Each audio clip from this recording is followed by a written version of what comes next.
Bonjour les humains, 5 février 2025, donc je recommence cette vidéo parce que la précédente était un peu brouillon, hein. Donc vous voyez en haut le titre Bob et Bobette et juste au-dessus Willy van der Steen, donc le créateur de cette série.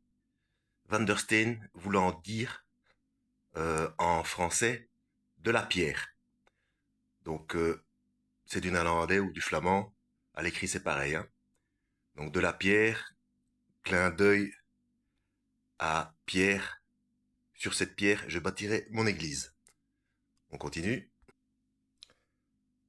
Donc, édition du Standaard, Uitgeverij, donc en 2013, donc 6 ans avant le microbe.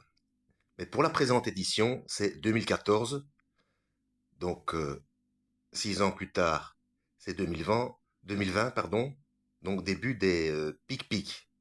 Donc nous avons les 2,6 sous-jacents. On continue.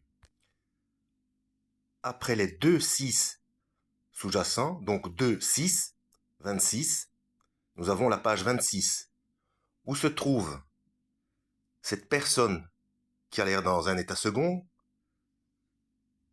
qui dit « Voici la voie de la sagesse », et ici, qui continue en disant que celui qui a de l'intelligence déchiffre le nombre de la bête.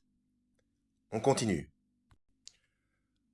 Dans l'histoire se trouve une faille sous-marine qui s'est élargie et qui contient une quantité suffisante d'énergie pour faire exploser toute la planète.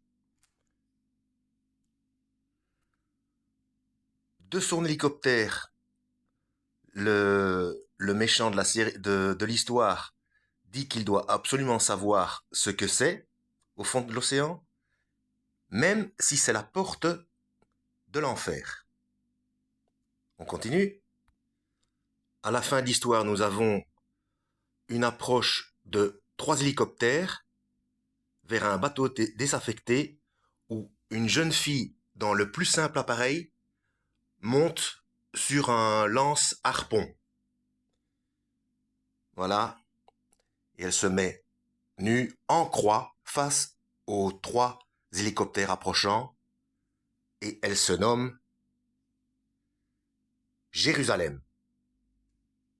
Fin du tome 2. Donc, il s'agit bien de perversion des codes de Dieu pour faire une histoire. Je suis curieux de voir de lire le tome 3 pour voir comment ça tourne et ce qu'il en est exactement. Donc, je mettrai cette vidéo dans la playlist Perversion des codes de Dieu, playlist que je mettrai en description. Et vous voyez qu'il n'y a pas que dans les films qu'il y a des petits clins d'œil bibliques en permanence, hein. Allez savoir pourquoi.